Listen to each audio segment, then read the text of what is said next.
Chers amis, j'aimerais vous parler de deux techniques de l'adversaire de nos âmes, Satan.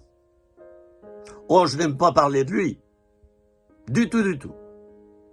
Mais cependant, il faut se prémunir, n'est-ce pas?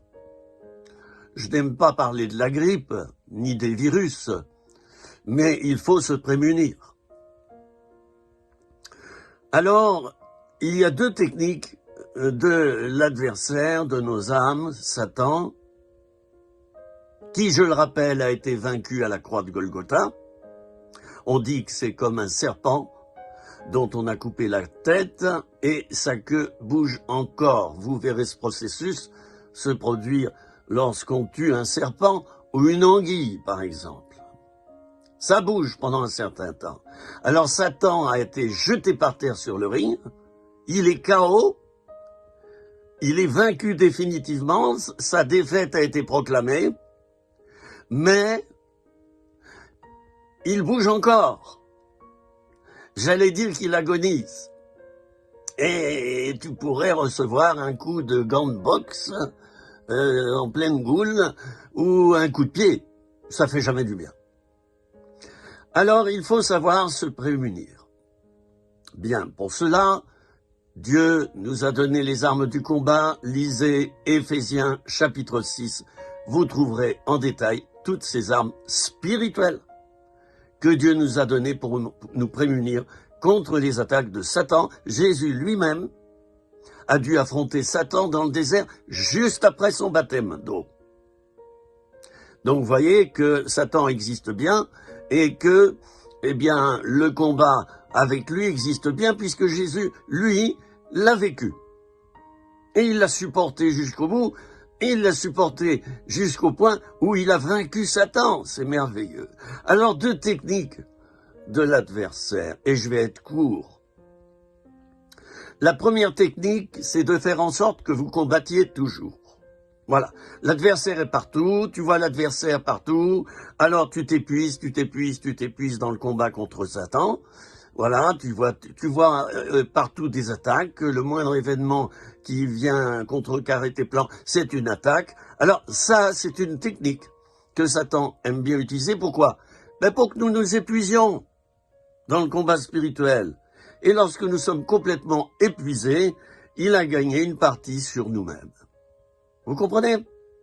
Vous n'êtes plus à même de servir le Seigneur tellement vous êtes épuisé. Et vous combattez toujours, vous combattez, et vous combattez un adversaire déjà vaincu. Ça, c'est le comble. Alors, je veux bien qu'il y ait des attaques. Oui, il y en a, de la part de Satan. Mais il n'y en a pas à chaque seconde. Je suis désolé. La deuxième technique de Satan, c'est de vous faire croire qu'il n'existe pas. Ou alors, s'il n'a pas réussi ce processus, il vous fera croire que Dieu combat pour vous 24 heures sur 24 et vous n'avez donc pas besoin de combattre vous-même. Voyez la ruse? Trop combattre d'un côté et pas du tout combattre de l'autre. Alors j'ai réussi avec le temps et avec l'expérience parce que ça s'apprend, chers amis. Je suis passé par les deux stades. J'ai réussi à trouver une moyenne et à la fois, par moments, ne pas combattre et laisser Dieu combattre pour moi et d'autres moments où je combats, mais pas jusqu'à en être épuisé autant que cela. Il y a des limites. Alors quand on est trop épuisé dans les combats spirituels, appelons des frères et sœurs, demandons-leur de prier pour nous et vous verrez que la fatigue disparaîtra. La fatigue, c'est aussi une arme de l'adversaire. Les missionnaires en Afrique le savent très bien. Ils ressentent parfois une fatigue qui est surnaturelle et qui émane du pouvoir des sorciers. J'y suis allé, je l'ai vérifié, j'ai senti cette fatigue là-bas, où tu n'as plus d'énergie, c'est comme si on t'avait enlevé ton sang. Voilà ce que ça donne comme ressenti. Alors, dans tous les cas, nous avons la victoire contre toutes les ruses, sans exception. Toutes les ruses que je viens de nommer. Et mon ami, je te souhaite bon courage et de trouver un bon équilibre dans tes combats spirituels qui ne manqueront pas si tu es zélé pour le Seigneur. C'était 3 minutes, rien que pour toi. À bientôt.